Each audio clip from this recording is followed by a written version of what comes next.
Welcome, my peeps, my peoples. Please like, comment, subscribe, share the video. It'd be greatly appreciated from the bottom of my heart, my peeps, my peoples. Peep Squad is in the building, baby. We going to the top. We're going to bring others with us. So please become a part of Notification Squad. Peep Squad, hit that notification bell. Know each and every time I drop a video, will be the first one to comment. So let's talk about Married to Medicine, Season 7, Episode 10. It's going down. Dr. Jackie got some heat on her, but she's okay with the situation because she was on the phone with Dr. Heavenly. Check out my What's Going On playlist, Married to Medicine. And basically, Dr. Jackie said calling none other than Buffy, infertile is like calling a black person black. I was like, But Buffy still ovulates. She can, she still got eggs. It's still working. Only thing is, she just can't carry a baby to full term. So that doesn't mean that she's infertile, Dr. Jackie. And that's what Buffy was out here trying to say on OG. And she ain't feeling Dr. Jackie. And she's going to go head to head with Dr. Jackie and Heavenly in Cabo. It's going down, baby. But it was nice to see the couples dance. Dr. Damon was getting it. Dr. Heavenly was getting. Contessa, I don't know what she was doing, but Scott was getting it. I was like, Buffy was getting it too. Her husband was not getting it at all. I was like, what's going on with this situation? So let's get into it, baby. Let's talk about it. And Quad said, ain't nobody gonna shade her because she ain't got no husband and she's on a couple's trip. Because Mariah and none other than, Toya was like, why is Quad coming? Like, did you change your mind? Simone, I thought Quad wasn't going to be invited because she ain't got no husband. But Dr. Simone has changed her mind. And she has seen the light. And she said that if I was in the midst of a divorce, if I was getting divorced and I was divorced, I would hate for you lady to disown me because I ain't got no husband. I was like, okay. So we get to it. Toya and Dr. G, basically, it's going down. Dr. Eugene, I'm calling Dr. G. I'm thinking about Quad's husband. Lord have mercy. Help me. So we got Dr. Eugene and Toya giving a tour to none other than Simone and Cecil, and that house is beautiful. It's drop dead gorgeous. I love it. I love it. Their house, that house is put together so well. Cecil was like, it's a Scarface house. Is this, is that? Yes, that house is beautiful. They did an excellent, wonderful job designing that house. It don't got no furniture yet, but it's about to have it. And I was like, Toya was like, we can't go to Rooms to Grow to get our stuff. I was like, Toya, you are a mess. And Cecil said, if you guys get a divorce and things don't work out, he can sell the house for you. Cecil, you are a mess.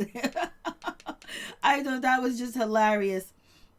And so we move on to, none other than, Scott and Contessa. It ain't going well. He won't turn off his phone. He's answering his phone in the middle of a session, middle of counseling. Contessa's crying. She's feeling a certain type of way. Dr. Scott gets up, he leaves and comes back, and basically it's the resentment because Contessa wanted to finish school, but it was too difficult and it was too much for Scott to handle on his own. I don't know why they didn't get no nanny. I don't know why they didn't get no help. I don't know why they didn't use the kids app. I don't know why they didn't call Dr. Jackie. I don't know why they didn't call Quad. Contessa's out here swinging for Quad. How come Quad can't babysit for you?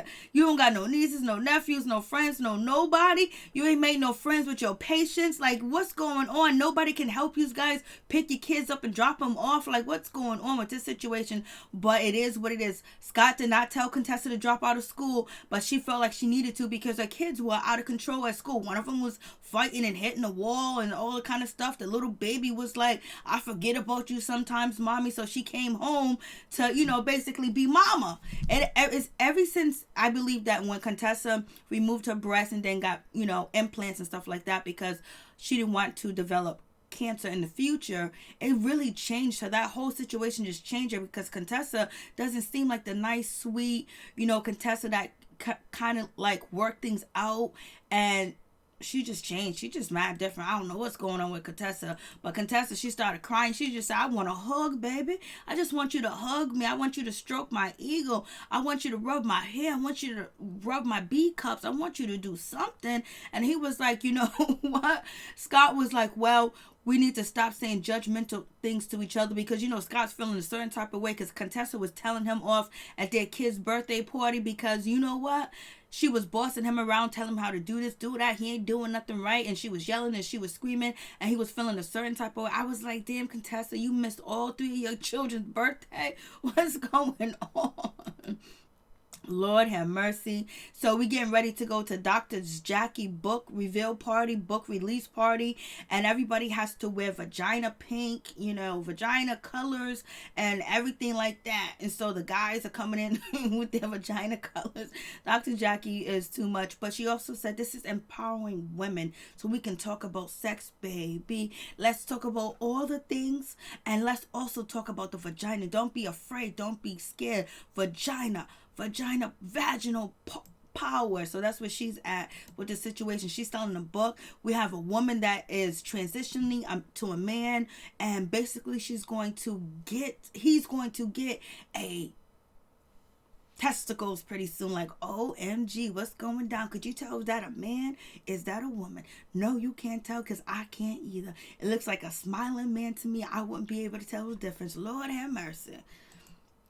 So Dr. Jackie's doing her thing, and we got Buffy. Buffy's about to get a shock of her surprise when they start talking about she's infertile. None other than Dr. Jackie. Dr. Jackie didn't care. Like, why did she just throw her under the bus like that? Why she even mention that? Did she get permission to? Did she tell her she was going to mention her?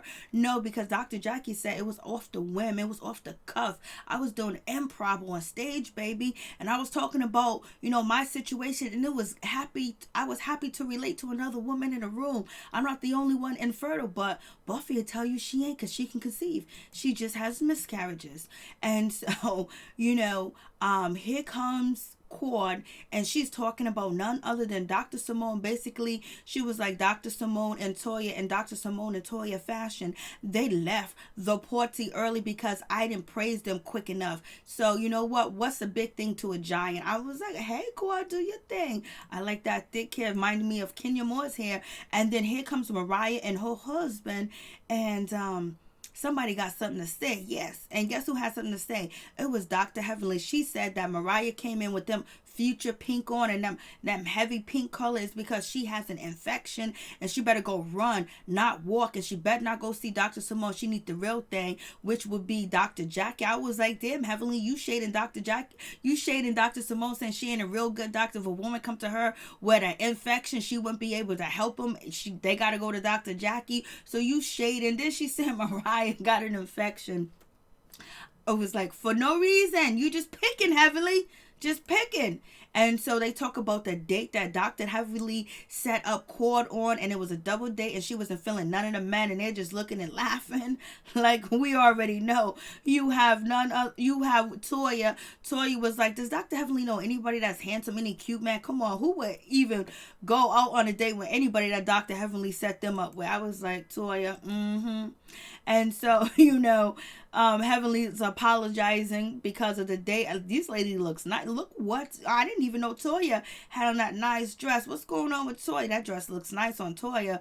And Buffy looks nice too as well. And Heavenly, she looks like Heavenly. Heavenly is in there. The blonde and that pink really goes well together for Dr. Heavenly. And so we get to Dr. Jackie. She's on stage. She's making her moment where she is going to point out Buffy's situation, because Buffy was like, me and Dr. Jackie ain't friends like that. We just surface friends. We have surfer level conversations. So I have no idea what this is all coming from. Dr. Jackie's book, that is the cover. The book looks nice. I was like, go ahead, Jackie, do your thing. And then she says that, you know what, I'm infertile, and so is Buffy. It's not funny because it's messed up. Buffy's like, what? She's all choked up. Her husband, they don't know what to say. They don't know half the people in the room. They just basically on the show for the first time, and they don't want to ruffle any feathers at this time and point, because Buffy kept her mouth closed. She didn't say anything at this event because probably she didn't think it was the proper thing to do, and she had to, and she was probably shocked and surprised and caught off guard, and all them emotions and feelings just came upon her. And so, Simone was like, what? And what? Simone was like, no, she didn't. Huh? What? And then Mariah's looking at like, look at that shady woman. Shady. Oh, Lord. And so, Mariah's feeling bad for Buffy.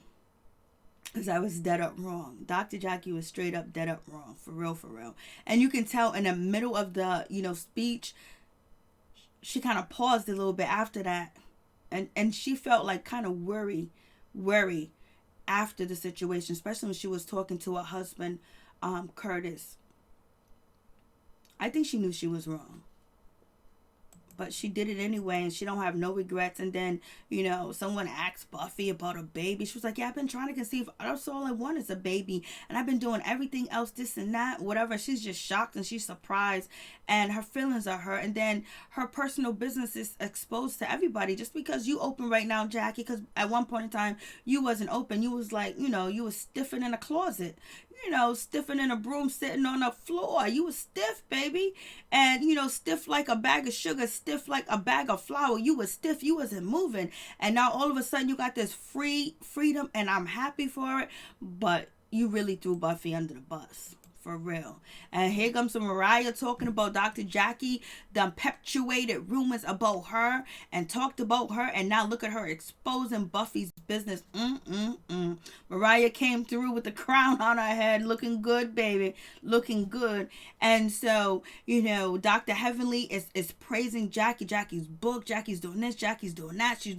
She's remodeling her house. And then, Simone's like, she need to just sit down and take a break and relax and enjoy her life. She needs to bat back and just relax, because this is the second time Simone has mentioned this season, because she said the same thing at Contessa house, that Dr. Jackie is doing too much, and she's always been like that. She never takes a breather. She never rests. She never really enjoys life. It's like she always wants to be under pressure and under stress and under doing a bunch of things, never really focusing on herself. And this is what Simone's saying. They've been friends for a long time, so Simone knows what the hell she's talking about. So she's letting us know that Dr. Jackie need a break. And Dr. Jackie hasn't got that break, so we're going to see in Cabo, Dr. Jackie's going to wild out. She's going to come through. And so we got Simone yelling and screaming inside the event, talking about, I'm having a girls trip. We're going to Cabo for my anniversary, 23rd anniversary, baby. And so Toya was like, everybody's invited, but Toya does not want, Quad to come, and she made that clear early in the episode when Simone was at her house, and she's making it clear now, like, is everybody's invited? Like, you know what? You can't have my husband, Quad. Quad was like, I don't want your husband. You can keep your husband. I'm straight on that. I can get penis all day and every day, and not Eugene's is not the one I want. Because, Toya was like, I guess we all gonna share our husbands. Our husband. We ain't sharing our husband. All of us gonna share our husband with Quad. Quad was like, I'm good on that. I'm straight on that. And so Mariah jumps in, was like, yo, when did you change your mind? Since everyone's invited, like, you went back on that? I was like, oh, Mariah said that right in front of everybody. Yes, she did. She was like, I don't want her here. She don't need to be here. Why she here, hop hole? She was like, so you changed your mind? So she is questioning Simone, like, why you backpedaling and inviting her? Because the whole shebang bang was Quad was not coming because she don't got no husband. And that's when Simone said that would be wrong to do. That would be, what if one of y'all got divorced and then we suddenly cut you off because you don't got no husband? And so Dr. Heavenly was like, I don't give a F. I don't give a what. Quad is coming through. I don't know what y'all talking about. I don't know what y'all doing, but she's coming through. And then Contessa, she jumps in and she was like, well, Quad needs to come, and whoever has a problem with it need to back and sit back. I ain't never seen Quad, stick up for Contessa, but Contessa's here for Quad. That's her new, I was about to say girl crush. Let me keep moving. And so we have, Toya with Dr. Eugene in 2007, and they was having a good time, baby. Their first trip, they both was broke. They both had to pay their own way. Look at them looking all good and happy. They still together, still in love. We got Contessa and Scott. They still not seeing eye to eye at all, but they're hoping to have some intimacy in Cabo. Maybe everything will work out. Scott is cool but still going to counseling. Well, we'll see. It seems like Contessa has checked out, baby. And Scott want to check out, but he want to keep the family together. And we have Dr. Jackie talking about, you can't sleep in the bed with me and my husband. And Quad was like, I'll sleep in the middle. Lord have mercy. We doing too much, baby. And Quad was like, nobody better come at her or shade her at all because she don't got no husband here on this vacation. She's going to enjoy herself and do the damn thing. She's going to be on the beach, baby. And so now they're all on the bus. You know, their transportation is kind of small, but it is a Benz truck. But it's kind of small, kind of cramped. But their luggage is in there. They're in there. They're having a good time. And they're going to have a dance contest to see who gets the suite. And Buffy was, I don't know what Buffy was doing, but she was doing better than her husband. And she had some rhythms. And she let us know that her husband was an old creep creeping up on her when she first met him. And then we find out that Dr. Scott used to rap. In 1988, he used to be a rapper in high school. He was doing a damn thing. And that's why now, I thought it said 1998, but it says 1988. So I was like in 1998, I don't remember people doing the shit that he was doing on the dance floor. So he's doing the worm, he's breakdancing, he's doing all types of shit. He's doing it up. He wants that. So it seems like he needs some attention too. And he wants to glow a little bit too. And he wants some shine too as well. But Contessa want the same thing, so they actually want the same thing, but they can't communicate it to each other. Just give it to them. Like, come on, like they don't like each other no more. That's what it seemed like. They ain't feeling each other. And so we have Dr. Heavenly. She's shaking it, doing it while shaking that booty. She's backing it up on Daddy. Daddy's trying to get in it. He's holding her up at the same damn time, but they end up winning the contest. I was like, how they win the contest? Yeah, I thought Scott should have won the contest, but Dr. Heavenly and her husband, they won the contest. It seemed like they would give the suite to Contessa and her husband Scott because they're going through some things and they're going to counseling and everybody knows that they're having marital issues. So why didn't they get the suite? So they didn't get the suite, so it is what it is. They didn't get the suite, baby. I was like, oh no, but it's going to be going down. Dr. Heavenly is going to be defending Dr. Jackie because Buffy's going to come at Dr. Jackie. Dr. Jackie said, there's a new chef in town. Y'all going to see, baby.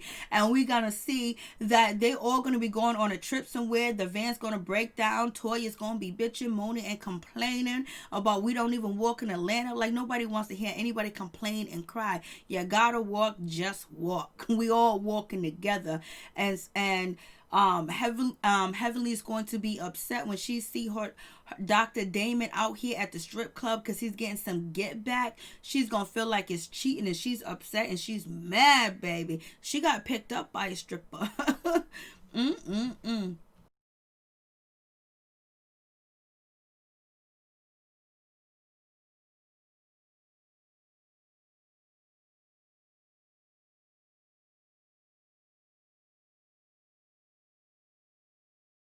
Way too much for no reason at all. But it's gonna be what it's gonna be. But Dr. Jackie was wrong for what she did to Buffy.